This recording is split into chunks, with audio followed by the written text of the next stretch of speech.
पादपद्मे तयोर्षित्वा प्रणमामिर्मुर्मुहुः रत्नाकराधूतपदां हिमालयकिरीटिनीं ಬ್ರಹ್ಮರಾಜಶಿರತ್ನಾಡ್ಯ ವಂದೇ ಭಾರತ ಮಾತರಂ.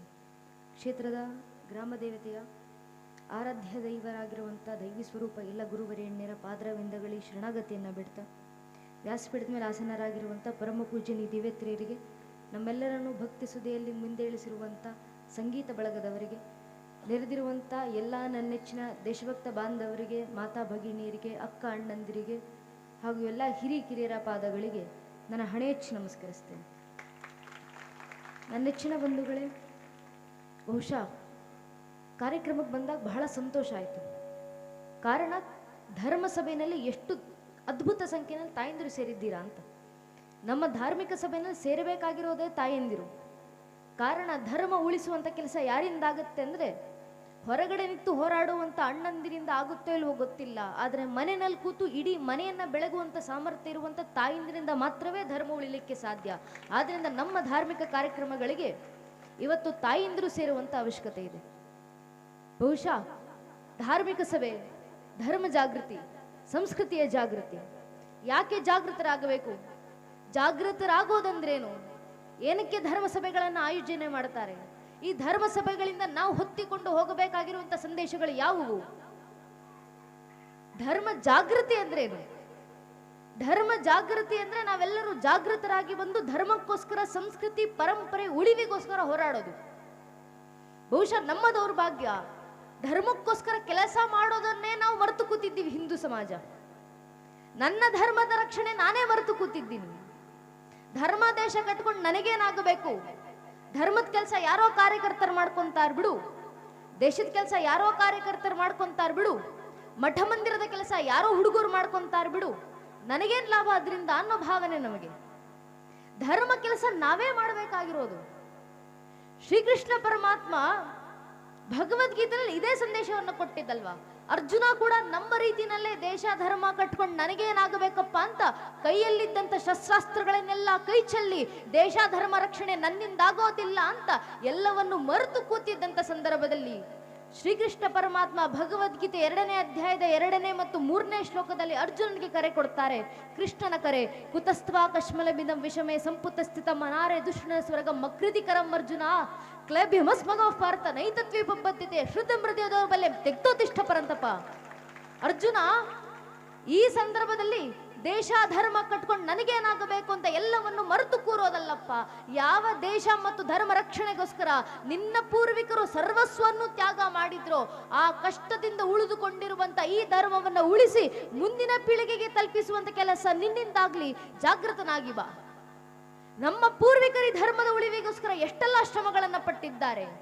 ಇದೇ ಧರ್ಮ ನಾಶ ಮಾಡಬೇಕು, ಇದೇ ಮಠ ಮಂದಿರಗಳನ್ನ ನಾಶ ಮಾಡಬೇಕು, ಇದೇ ಸಂತ ಪರಂಪರೆಯನ್ನ ನಾಶ ಮಾಡಬೇಕಂತ ನಮ್ಮ ಧರ್ಮವನ್ನು ಅಳಿಸಿ ಹಾಕ್ಲಿಕ್ಕೆ ನಮ್ಮ ಧರ್ಮದ ಮೇಲೆ 1,000ಕ್ಕೂ ಹೆಚ್ಚು ವರ್ಷ ನಿರಂತರ ದಾಳಿಯಾಗಿದೆ. ಈ 1,000ಕ್ಕೂ ಹೆಚ್ಚು ವರ್ಷ ದಾಳಿ ಏನು ಮಹಾ ಅಂತ ನಾವು ಅಂದುಕೊಂಡ್ರೆ, ಒಮ್ಮೆ ಇತಿಹಾಸದ ಪುಟಗಳನ್ನ ತಿರುವು ಹಾಕಿ ನೋಡಿದಾಗ ನಮ್ಗೆ ಅರ್ಥ ಆಗುತ್ತೆ. ಇದೇ ಜಗತ್ತಿನಲ್ಲಿ ಪ್ರಾಚೀನ ಅಂತ ಕರೆಸ್ಕೊಂಡಂತ 35 ಜನಾಂಗಗಳಿದ್ವು. ಎಲ್ಲೋದ್ವಾ ಪ್ರಾಚೀನ ಜನಾಂಗಗಳು? ಎಲ್ಲೋಯ್ತು ಜಗತ್ತಿನ ಮುಂದೆ ಪಿರಮಿಡ್ಗಳನ್ನ ಕಟ್ಟಿ ಮೆರೆದಂತ ಈಜಿಪ್ಷಿಯನ್ ಜನಾಂಗ? ಎಲ್ಲೋಯ್ತು ಜಗತ್ತನ್ನು ಆಳಲಿಕ್ಕೆ ಬಂದಂತ ಗ್ರೀಕ್ ಜನಾಂಗ? ಎಲ್ಲೋಯ್ತು ಜಗತ್ತಿಗೆ ಭಾಷಾಶಾಸ್ತ್ರವನ್ನ ಪರಿಚಯಿಸಿಕೊಟ್ಟಂತ ಪರ್ಷಿಯನ್ ಜನಾಂಗ? ಎಲ್ಲೋಯ್ತು ಬ್ಯಾಬಿಲೋನಿಯನ್ ಜನಾಂಗ? ಎಲ್ಲೋಯ್ತು ಮೆಸೊಪೊಟೇಮಿಯನ್ ಜನಾಂಗ? ಒಮ್ಮೆ ಇತಿಹಾಸದ ಪುಟಗಳನ್ನ ತಿರುವು ಹಾಕಿ ನೋಡಿ ನನ್ನ ನೆಚ್ಚಿನ ಬಂಧುಗಳೇ. ಇದೇ ಜಗತ್ನಲ್ಲಿ ಪ್ರಾಚೀನ ಅಂತ ಕರೆಸ್ಕೊಂಡಿದ್ದಂತ ಈ 35 ಜನಾಂಗಗಳು ಅಲ್ಪಾಯುಗಳಾಗಿ ಕಾಲಗರ್ಭ ಸೇರಿದ್ದಾವೆ. ನಮ್ಮ ಕಣ್ಣು ಮುಂದೆ ಕಣ್ಣು ತೆರೆದಂತ 100 ಮತಪಂಥಗಳು ಕಣ್ಮರೆಯಾಗಿದ್ದಾವೆ. ಯಾಕೆ ಗೊತ್ತೇ? 10, 20, 40, 50 ವರ್ಷಗಳ ಕಾಲ ಒಂದೇ ಒಂದು ಪರಿಕೆ ಜನಾಂಗ ಎಸಗಿದಂತ ದಾಳಿಯನ್ನ ತಡೆಯುವಷ್ಟು ಸಾಮರ್ಥ್ಯ ಈ ಪ್ರಾಚೀನ ಜನಾಂಗಗಳಿಗಿರಲಿಲ್ಲ. ಪರಿಣಾಮ ಈ ಜನಾಂಗಕ್ಕೆ ಜನಾಂಗವೇ ಇತಿಹಾಸದ ಪುಟಗಳಿಂದ ಅಳಿಸಿ ಹೋದವು. ಆದರೆ ನಮ್ಮ ಈ ಸನಾತನ ಹಿಂದೂ ಧರ್ಮದ ಮೇಲೆ, ನಮ್ಮ ಭಾರತ ಸಂಸ್ಕೃತಿ ಪರಂಪರೆ ಮೇಲೆ 10, 20, 40, 50 ವರ್ಷ ಅಲ್ಲ, 1371 ವರ್ಷಗಳ ಕಾಲ ನಿರಂತರ ದಾಳಿ ಆಯಿತು. ಇಷ್ಟು ವರ್ಷ ನಮ್ಮ ಮೇಲೆ ದಾಳಿ ಮಾಡಿದವರು ಒಂದೆರಡು ಪರಕೆ ಜನಾಂಗಗಳಲ್ಲ, ಎಷ್ಟು ಪರಕೆ ಜನಾಂಗಗಳ ದಾಳಿ ಮಾಡಿದ್ದಾವೆ, ಎಷ್ಟು ಪರಕೆ ದೇಶಗಳ ದಾಳಿಗಳನ್ನು ಎಸಗಿದ್ದಾವೆ. ಮೊಘಲರು ಬಂದ್ರು, ತುರ್ಕರು ಬಂದ್ರು, ಅರಬ್ಬರು ಬಂದ್ರು, ಅಫ್ಘನರು ಬಂದ್ರು, ಪೋರ್ಚುಗೀಸರು ಬಂದ್ರು, ಡಚ್ಚರು ಬಂದ್ರು, ಫ್ರೆಂಚರು ಬಂದ್ರು, ಇಂಗ್ಲಿಷರು ಬಂದ್ರು, ಶಕರು ಬಂದ್ರು, ಹೂಣರು ಬಂದ್ರು. ಇವರೆಲ್ಲರೂ ಬಂದು ನಮ್ಮ ಮೇಲೆ ದಾಳಿ ಮಾಡಿದ ನಂತರವೂ ಇವತ್ತಿಗೂ ಹಿಂದೂ ಸಮಾಜವಾಗಿಯೇ ಜೀವಂತವಾಗಿದೆ. ಭಾರತೀಯ ಸಂಸ್ಕೃತಿಯಾಗೇ ಜೀವಂತವಾಗಿದೆಯಲ್ಲ. ಯಾಕೆ ಅಂದ್ರೆ ನಮ್ಮ ಪೂರ್ವಿಕರು ಪಟ್ಟಂತ ಶ್ರಮ ಅಂಥದ್ದು. ಆದಂತ ಸಾವಿರಾರು ದಾಳಿಗಳನ್ನ ತಡೆದು ನಿಲ್ಲಿಸಿ ಈ ಸಂಸ್ಕೃತಿಯನ್ನು ಉಳಿಸಿ ಇವತ್ತು ನಮ್ಮ ಕೈ ಕೊಟ್ಟು ಹೋಗಿದ್ದಾರೆ ನಮ್ಮ ಹಿರಿಯರು. ಎಷ್ಟು ಜನ ಹಿರಿಯರು ಬಂದೋದ್ರು, ಎಷ್ಟು ಜನ ಪೂರ್ವಿಕರು ಬಂದೋದ್ರು. ಇಷ್ಟೊತ್ತನ್ನ ಪುಟ್ಟ ಮಗು ಎಷ್ಟು ಸುಂದರವಾಗಿ ವಚನಗಳನ್ನು ಹೇಳ್ತು, ಸರ್ವಜ್ಞರ ಮಾತುಗಳನ್ನ ಹೇಳಿದೆ. ಆ ಸರ್ವಜ್ಞರ ಮಾತುಗಳು, ಆ ಶರಣರ ವಚನಗಳು, ಆ ದಾಸ ಸಾಹಿತ್ಯಗಳು ಇವತ್ತಿಗೂ ಉಳಿದಿದ್ದಾವೆ ಅಂದ್ರೆ ಸಾಮಾನ್ಯ ವಿಚಾರವೇ? ನಮ್ಮ ಮನೆ ಮಕ್ಕಳು ಇವತ್ತು ವಚನ ಹೇಳ್ತಾರೆ ಸಾಮಾನ್ಯವ? ಅಣ್ಣವರು ಕೂತು ವಚನಗಳನ್ನ ಹಾಡ್ತಾರೆ ಸಾಮಾನ್ಯವ? ನಾವೆಲ್ಲರೂ ಕೂತು ಇವತ್ತು ವಚನಗಳನ್ನ ಕೇಳ್ತೀವಿ, ಬಸವಣ್ಣನವರ ಮಾತುಗಳನ್ನ ಕೇಳ್ತೀವಿ, ಶ್ರೀಕೃಷ್ಣ ಪರಮಾತ್ಮನ ಭಗವತ್ ಉಪದೇಶವನ್ನ ಕೇಳ್ತೀವಿ, ಭಾಗವತ ಕಥೆಗಳನ್ನ ಕೇಳ್ತೀವಿ. ಸಾಮಾನ್ಯ ವಿಚಾರವ? ಖಂಡಿತವಾಗ್ಲೂ ಅಲ್ಲ ನನ್ನ ನೆಚ್ಚಿನ ಬಂಧುಗಳೇ. ಬಹಳ ಹಿಂದೆ ಬೇಕಾಗಿಲ್ಲ, ನಾವು ಹಾಡಿ ಹೇಳಿದಂತ ಇದೇ ವಚನಗಳು. ನಮ್ಮ ವಚನಗಳನ್ನ ನಾಶ ಮಾಡ್ಲಿಕ್ಕೆ ಎಷ್ಟು ದಾಳಿಗಳಾದವು, ಎಷ್ಟು ಜನಾಂಗ ಎಷ್ಟೆಲ್ಲ ಪ್ರಯತ್ನಗಳಾದವು. ಕಲ್ಯಾಣ ಕ್ರಾಂತಿಯನ್ನು ಸ್ತಬ್ಧಗೊಳಿಸಬೇಕಂತ ಇಡೀ ಕಲ್ಯಾಣಕ್ಕೆ ಬೆಂಕಿ ಬಿತ್ತು. ಕಲ್ಯಾಣಕ್ಕೆ ಬೆಂಕಿ ಬೀಳುವ ಹೊತ್ತಿನಲ್ಲೇ ಆಡಿದಂತ ಮಾತಿದು. ಅಣ್ಣವರು ಹಾಡದ್ರಲ್ಲ, ನಾನು ಬಂದ ಕಾರ್ಯಕ್ಕೆ ನೀವು ಬಂದಿರಿ, ನೀವು ಬಂದ ಕಾರ್ಯಕ್ಕೆ ನಾನು ಬಂದೀನಿ, ನಾವಿಬ್ಬರು ಬಂದ ಕಾರ್ಯಕ್ಕೆ ಪ್ರಭುದೇವರು ಬಂದರು. ಕಲ್ಯಾಣ ಪ್ರಣತಿ ಆಯಿತು, ನೀವು ತೈಲವಾದಿರಿ, ನಾನು ಜ್ಯೋತಿ ಆದನು, ಪ್ರಭುದೇವರು ಬತ್ತಿಯಾದರು. ಪ್ರಣತೆ ಒಡೆದಿತ್ತು, ತೈಲ ಜಾರಿತ್ತು, ಚೆಲ್ಲಿತು. ಯಾವಾಗ ಹೇಳಿದಂತ ಮಾತು? ಕಲ್ಯಾಣಕ್ಕೆ ಬೆಂಕಿ ಬೀಳುವ ಸಂದರ್ಭಕ್ಕೆ ಹೇಳಿದಂತ ಮಾತು. ಇಡೀ ಕಲ್ಯಾಣಕ್ಕೆ ಬೆಂಕಿ ಬೀಳೋಕ್ಕೂ ಮುಂಚೆ ಅಲ್ಲಮ್ಮ ಪ್ರಭುಗಳು ಕಲ್ಯಾಣದಲ್ಲಿದ್ದು ಭವಿಷ್ಯವಾಣಿ ನುಡಿತಾರೆ. ಅಲ್ಲಮ್ಮ ಪ್ರಭುಗಳು ಭವಿಷ್ಯವಾಣಿ ನುಡಿದು ಹೇಳ್ತಾರೆ, ಕೆಟ್ಟು ಹಾಳಾಗುವುದು ಕಲ್ಯಾಣ, ತೋರ್ಪಡಿಕೆ ದೊಂಬರಾಟ ಅತಿಯಾಗುವುದು, ಹೇಳುವವರು ನಿಜವಾದ ಗುರುವಾಗಲೆಂದು ಹೇಳರು, ಕೇಳುವವರು ಗುರುವಾಗಲೆಂದು ಕೇಳರು, ಆಚಾರ ವಿಚಾರ ಪ್ರಚಾರ ಇವೆಲ್ಲೂ ನಿಜವಾಗದೆ ಬರೀ ನಟನೆಯಾಗಿ, ಸಮರತಿಯಾಗದೆ ವಿಪರೀತವಾಗಿ, ಶಿವಸಂತಾನವಾಗದೆ ಶನಿ ಪೀಳಿಗೆಗೆ ತೊಡೆ ತುಂಬುತ್ತದೆ. ಎದೆ ಎತ್ತಿ ಕೊರಳ ಬಿತ್ತಿ ಶಿವಾಚಾರದ ಪ್ರೇಮ ಮೇರೆ ಮೀರಿ ಬಿಜ್ಜಳನ ಪ್ರಾಣಕ್ಕಿರವಾಗುತ್ತದೆ. ಅನ್ಯತ ಆಚರಿಸುವವರು ಭ್ರಷ್ಟರಾಗುವರು, ವಿಚಾರ ವಿಮರ್ಶೆಗಳು ಗಡಿಪಾರಾಗುವವು, ಅವಿಚಾರ ಕರ್ಮಟತೆಗೆ ಗೋಪುರ ಕಟ್ಟುವರು, ಮೇಲು ಕೆಳೆಂಬುದು ಅತಿ ಹೆಚ್ಚಾಗಿ ಮೇಲ್ನವರು ಕೆಳಗಿನವರ ತಮ್ಮ ಕಾಲ್ತುಳಿತಕ್ಕೆ ತೊಟ್ಟು ಮಾಡಿಕೊಂಡು, ಅಧಿಕಾರಕ್ಕೆ ಗದ್ದುಗೆ ಮಾಡಿಕೊಂಡು, ಐಶ್ವರ್ಯಕ್ಕೆ ಕಮ್ಮಟ ಮಾಡಿಕೊಂಡು, ಕಾಮಭೋಗಕ್ಕೆ ಅಂತಃಪುರ ಮಾಡಿಕೊಂಡು, ಗುರುಗಳೇ ಎಂಜಿಲೇ ವೇದಬಿಂದುವೆಂದು, ರಾಜನ ತಲೆಯೇ ವಜ್ರವಿಡುರೆವೆಂದು, ಜನರ ಬುದ್ಧಿ ಬರೀ ಮಣ್ಣೆಂದು, ಸರ್ವನಾಶವಾಗುವುದು ಗುಹೇಶ್ವರ ಅಂತ ಅಲ್ಲಮ್ಮ ಪ್ರಭುಗಳ ಭವಿಷ್ಯವಾಣಿ ನುಡಿದು ಕಲ್ಯಾಣ ಬಿಟ್ಟು ಹೊರಟ್ರು. ಮುಂದೆ ಅಲ್ಲಮ್ಮ ಪ್ರಭುಗಳ ಭವಿಷ್ಯವಾಣಿ ನುಡಿದಂತೆ ಇಡೀ ಕಲ್ಯಾಣಕ್ಕೆ ಬೆಂಕಿ ಬಿತ್ತು.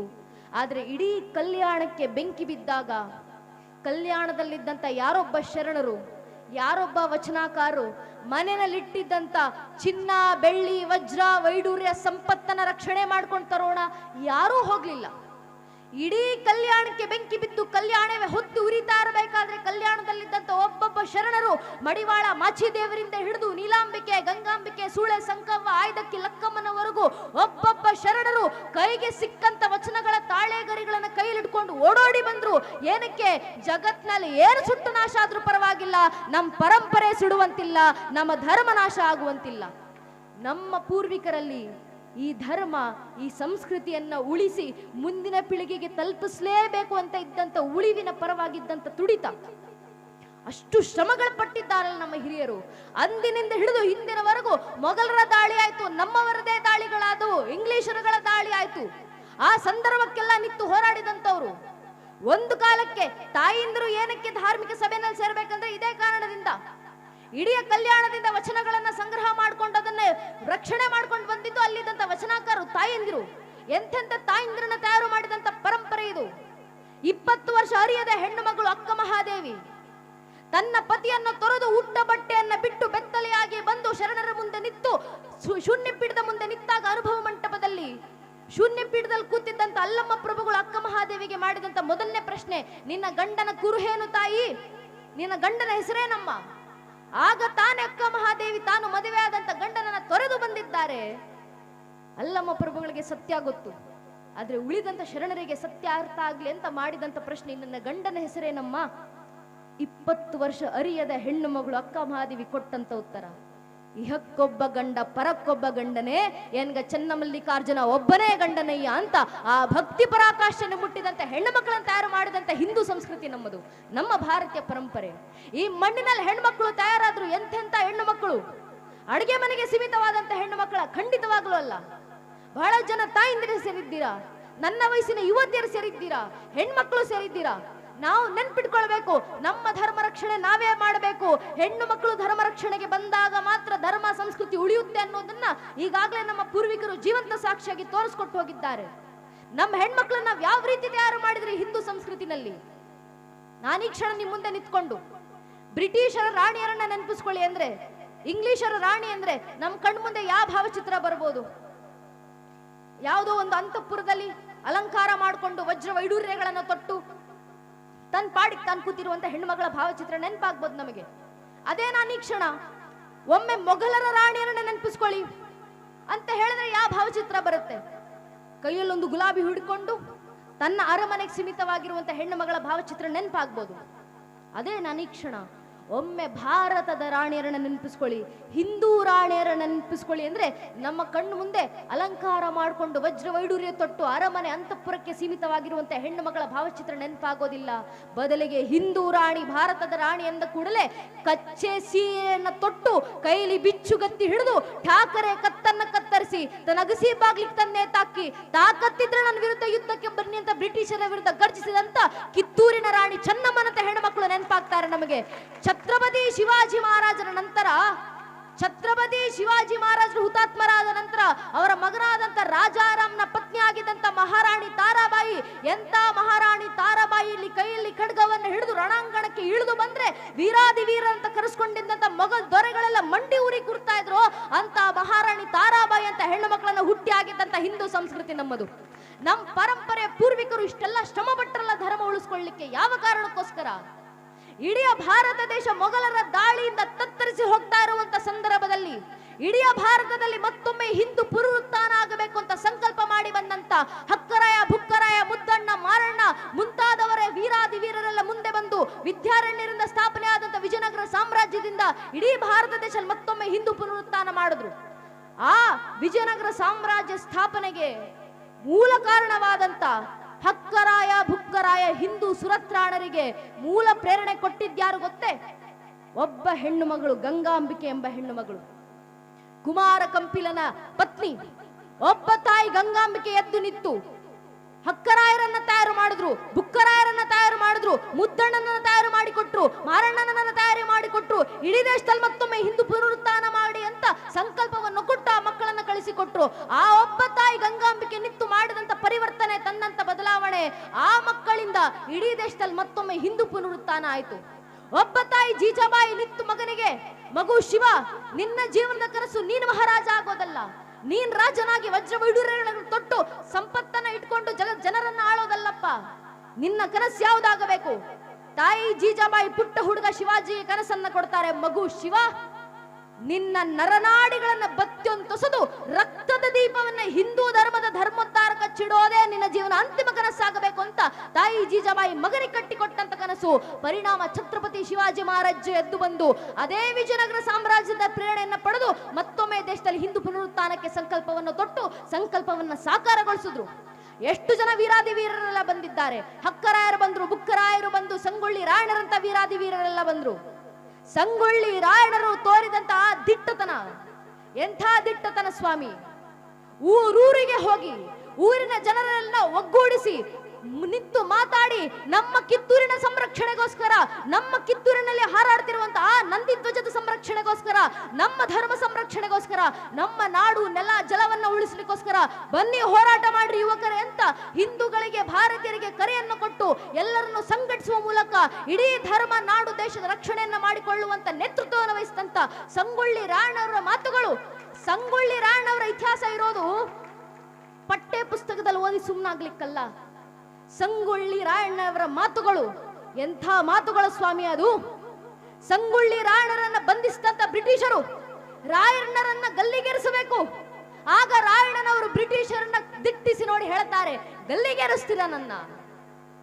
ಗಲ್ಲಿಗೇರಲಿಕ್ಕೆ ನಾನು ಕಳ್ಳತನ ಮಾಡಿಲ್ಲಪ್ಪ, ಗಲ್ಲಿಗೇರಲಿಕ್ಕೆ ಇನ್ನೊಬ್ಬರ ವಿರುದ್ಧ ಅಸಹ್ಯ ಪಟ್ಟವನಲ್ಲ, ಅಸೂಯೆ ಪಟ್ಟವನಲ್ಲ. ನಾನು ನನ್ನ ನಾಡು ಕಿತ್ತೂರಿಗೋಸ್ಕರ, ನನಗೆ ಅನ್ನ ಹಾಕಿದಂತ ಚೆನ್ನಮ್ಮನಿಗೋಸ್ಕರ ಇಡೀ ಜೀವನವನ್ನು ಅರ್ಪಣೆ ಮಾಡಿ ನಿಂತವನು ನಾನು. ನನ್ನನ್ನು ಗಲ್ಲಿಗೇರಿಸೋದಲ್ಲ, ಶಿಕ್ಷೆ ಕೊಡಬೇಕಂದ್ರೆ ತೋಪಿಗೆ ಕಟ್ಟಿ ನನ್ನನ್ನು ಉಡಾಯಿಸಿ, ಅದು ನೀವು ನನಗೆ ಸಲ್ಲಿಸುವಂತ ನಿಜವಾದ ಗೌರವ ಅಂತ ರಾಯಣ್ಣ ಹೆಮ್ಮೆಯಿಂದ ಬ್ರಿಟಿಷರ ಮುಂದೆ ಹೇಳ್ತಾರಲ್ಲ, ಅದು ರಾಯಣ್ಣರ ದಿಟ್ಟತನ. ರಾಯಣ್ಣರವರ ಈ ಮಾತು ಇರೋದು ಗೋಡೆಗಳಲ್ಲಿ ಬರಲಿಕ್ಕಲ್ಲ, ನಮ್ಮ ಎದೆಗಳಲ್ಲಿ ಅಚ್ಚಿ ಹಾಕಿಸ್ಕೊಳ್ಳಿಕ್ಕಿರುವಂತ ಮಾತುಗಳು. ರಾಯಣ್ಣನವರ ಇಡೀ ಜೀವನವನ್ನು ಯಾವತ್ತಾದ್ರೂ ಅಧ್ಯಯನ ಮಾಡಿ ನೋಡಿ. ರಾಯಣ್ಣನವರಿಗೂ ಭಾರತಕ್ಕೂ ಇರುವಂತ ಆ ಸಂಬಂಧ ಇದೆಯಲ್ಲ, ಯಾವ ಭಾವನಾತ್ಮಕ ಸಂಬಂಧ ಅದು. ರಾಯಣ್ಣನವರು ಹುಟ್ಟಿದ್ದು 1798ರಲ್ಲಿ ಆಗಸ್ಟ್ 15ನೇ ತಾರೀಕು. ರಾಯಣ್ಣನವರು ಹುತಾತ್ಮರಾದದ್ದು 1831 ಜನವರಿ 26ನೇ ತಾರೀಕು. ಎಂಥ ಜೀವನ ಆ ಮಹಾತ್ಮರದ್ದು. ರಾಯಣ್ಣ ಹುಟ್ಟಿದ್ರೆ ದೇಶಕ್ಕೆ ಸ್ವತಂತ್ರ, ರಾಯಣ್ಣ ಹುತಾತ್ಮರಾದ್ರೆ ಭಾರತಕ್ಕೆ ಗಣರಾಜ್ಯ ಅಂತ ಮಹಾನ್ ಜೀವನವನ್ನ ಬದುಕಿದಂತವರು ಸಂಗೊಳ್ಳಿ ರಾಯಣ್ಣರವರು. ರಾಯಣ್ಣನವರು ಹುಟ್ಟಿದ ಆಗಸ್ಟ್ 15ನೇ ತಾರೀಕು 1798. ನಮ್ಮ ಭಾರತಕ್ಕೆ ಸ್ವತಂತ್ರ ಬಂದಿದ್ದು ಆಗಸ್ಟ್ 15ನೇ ತಾರೀಕು 1947. ರಾಯಣ್ಣನವರು ಹುತಾತ್ಮರಾದದ್ದು ಜನವರಿ 26ನೇ ತಾರೀಕು 1831. 32 ವರ್ಷಗಳ ಕಾಲ ಬದುಕಿದಂತ ಪುಣ್ಯಾತ್ಮ. ಆದ್ರೆ ಈ ದೇಶಕ್ಕೆ 32 ವರ್ಷದಲ್ಲಿ ರಾಯಣ್ಣನವರು ಮಾಡಿ ಹೋಗಿರುವಂತ ಕೆಲಸ ಇದೆಯಲ್ಲ, ನಾವು ನೀವು ಇನ್ನು 4 ಜನ್ಮ ಹೆತ್ತು ಬಂದ್ರು ಕೂಡ ರಾಯಣ್ಣನವರು ಸಲ್ಲಿಸಿರುವಂತ ದೇಶದ ಕೊಡುಗೆಯನ್ನ ನಾವು ಯಾರೂ ತೀರಿಸಲಿಕ್ಕೆ ಆಗೋದಿಲ್ಲ ಅಂತ ಮಹಾನ್ ಕೆಲಸವನ್ನ ರಾಯಣ್ಣನವರು ದೇಶಕ್ಕೆ ಮಾಡೋಗಿದ್ದಾರೆ. ಆ ವೀರಾದಿ ವೀರರೆಲ್ಲ ಯಾಕೆ ಶ್ರಮ ಪಟ್ಟು ಹೋದ್ರು ದೇಶಕ್ಕೆ? ತನ್ನ ಮನೆ ಮಠ ಬಂಧು ಸಂಬಂಧಿಕರು ಎಲ್ಲವನ್ನು ತೊರೆದು ಇಡೀ ಜೀವನವನ್ನೇ ದೇಶ ಧರ್ಮಕ್ಕೋಸ್ಕರ ಅರ್ಪಣೆ ಮಾಡಿದಂತ ಆ ವೀರರ ಕಾರ್ಯ ವ್ಯರ್ಥ ಆಗುವಂತಿಲ್ಲ ನನ್ನ ನೆಚ್ಚಿನ ಬಂಧುಗಳೇ. ಯಾವ ಧರ್ಮ ಪರಂಪರೆ ದೇಶ ಸಂಸ್ಕೃತಿ ಉಳಿವಿಗೋಸ್ಕರ ನನ್ನ ಹಿರಿಯರು ಪೂರ್ವಿಕರು ಹೋರಾಡಿದ್ರು, ಆ ಧರ್ಮ ಇವತ್ತು ನನ್ನ ಕೈಗೆ ಬಂದು ಸೇರಿದೆ. ನನ್ನ ಕೈಗೆ ಬಂದು ಸೇರುವಂತ ಈ ಧರ್ಮ ಉಳಿಸಿ ಮುಂದಿನ ಪೀಳಿಗೆ ಕೊಡಬೇಕಾಗಿರುವಂತ ಜವಾಬ್ದಾರಿ ಇಲ್ಲಿ ಕೂತಿರುವಂತ ನನ್ನ ನಿಮ್ಮದು. ಧರ್ಮ ಉಳಿಸಬೇಕು, ಸಂಸ್ಕೃತಿ ಉಳಿಸಬೇಕು. ಯಾವ ರೀತಿ ಉಳಿಸ್ತೀರಾ? ಸಂಘಟಿತರಾಗಿ ಬನ್ನಿ. ರಾಯಣ್ಣನವರು ಇಡೀ ಜೀವನದಲ್ಲಿ ಕೊಟ್ಟಂತ ಸಂದೇಶ ಯಾವುದು? ಸಂಘಟಿತರಾಗಿ ಬನ್ನಿ ಭಾರತೀಯರೇ, ದೇಶಕ್ಕೋಸ್ಕರ ಹೋರಾಡಿ. ತಾಯಿ ಚೆನ್ನಮ್ಮ ಮುಂದೆ ನಿಂತು 16 ಊರುಗಳನ್ನ ಸಂಘಟನೆ ಮಾಡಿ, ಅಲ್ಲಿನ ಸಾಮಂತರಾಜರನ್ನೆಲ್ಲ ಸಂಘಟನೆ ಮಾಡಿ ಹೋರಾಟಕ್ಕೆ ನಿಂತ್ರಲ್ಲ, ಸಂಘಟಿತ ಬಲ. ಇದು ಕೃಷ್ಣರ ಮಾತು. ಭಗವದ್ಗೀತೆ 4ನೇ ಅಧ್ಯಾಯದ 7ನೇ ಶ್ಲೋಕದಲ್ಲಿ ಕೃಷ್ಣ ಕರೆಯನ್ನು ಕೊಡ್ತಾರೆ. ಯದಾ ಯದಾ ಹಿ ಧರ್ಮಸ್ಯ ಗ್ಲಾನಿರ್ಭವತಿ ಭಾರತ ಅಭ್ಯುತ್ಥಾನಮ ಧರ್ಮಸ್ಯ ತದಾತ್ಮಾನುಜಾಮ್ಯಹಂ ಪರಿತ್ರಾಣಾಯ ಸಾಧುನ ವಿನಾಶ ದೃಷ್ಟುತ ಧರ್ಮ ಸಂಸ್ಥಾಪನಾರ್ಥಾಯ ಸಂಭವಾಮಿ ಯುಗೆ ಯುಗೆ. ಯಾವಾಗೆಲ್ಲ ದೇಶ ಮತ್ತು ಧರ್ಮ ನಾಶದ ಅಂಚಿಗೆ ಬಂದು ತಲುಪಿ ನಿಲ್ಲುತ್ತೋ ಆಗೆಲ್ಲ ದೇಶ ಮತ್ತು ಧರ್ಮದ ಪುನರ್ ಪ್ರತಿಷ್ಠಾಪನೆಗೋಸ್ಕರ ನಾನು ಯುಗ ಯುಗಕ್ಕೂ ಅವತರಿಸಿ ಬರುತ್ತೀನಿ ಅಂತ ಶ್ರೀಕೃಷ್ಣ ಪರಮಾತ್ಮ ಕೊಟ್ಟಂತ ಕರೆ. ಆ ಕರೆಯ ಮುಂದಿನ ಸಾಲ ಕೃಷ್ಣ ಪರಮಾತ್ಮ ಹೇಳ್ತಾರೆ, ಯುಗ ಯುಗಕ್ಕೂ ಧರ್ಮ ರಕ್ಷಣೆಗೆ ನಾನು ಅವತರಿಸಿ ಬರ್ತೀನಿ. ಕಲಿಯುಗದಲ್ಲಿ ಯಾವ ಅವತಾರ? ಕಲಿಯುಗದ ಅಂತ್ಯದಲ್ಲಿ ಕಲಿಕೆ ಅವತಾರ. ಆದ್ರೆ ಕಲಿಯುಗ ನಡೀತಾ ಇರಬೇಕಾದ್ರೆ ಕಲಿಯುಗದೊಳಗೆ ದೇಶ ಧರ್ಮ ರಕ್ಷಣೆಗಿರೋದು ಒಂದೇ ಒಂದು ಅವತಾರ, ಅದು ಸಂಘ ಶಕ್ತಿ ಕಲಿಯುಗ ಅನ್ನೋ ಮಾತನ್ನ ಕೃಷ್ಣ ನಮ್ಗೆ ಉಪದೇಶ ಮಾಡಿ ಹೋಗಿದ್ದಾರೆ. ಸಂಘಟಿತ ಬಲದಿಂದ ಮಾತ್ರ ಕಲಿಯುಗದಲ್ಲಿ ಧರ್ಮ ರಕ್ಷಣೆ ಆಗೋದು. ನಮ್ಮ ದೌರ್ಭಾಗ್ಯ ಏನಂದ್ರೆ ಸಂಘಟಿತ ಭಾವವನ್ನು ಮರೆತು ಕೂತಿದೆ ಹಿಂದೂ ಸಮಾಜ. ಹೇಳ್ಕೊಳ್ಳಿಕ್ಕಿದ್ದೀವಿ ನಾವು ಕೋಟ್ಯಾಂತರ ಜನ ಹಿಂದೂಗಳು ದೇಶದಲ್ಲಿ, 100 ಕೋಟಿ ಹಿಂದೂಗಳು ಜಗತ್ತಿನಾದ್ಯಂತ. ಆದ್ರೆ ಜಗತ್ತಿನಲ್ಲಿರುವಂತ 100 ಕೋಟಿ ಹಿಂದೂಗಳಲ್ಲಿ ಎಷ್ಟು ಜನ ಹಿಂದೂಗಳಾಗಿ ಉಳಿದಿದ್ದೀವಿ?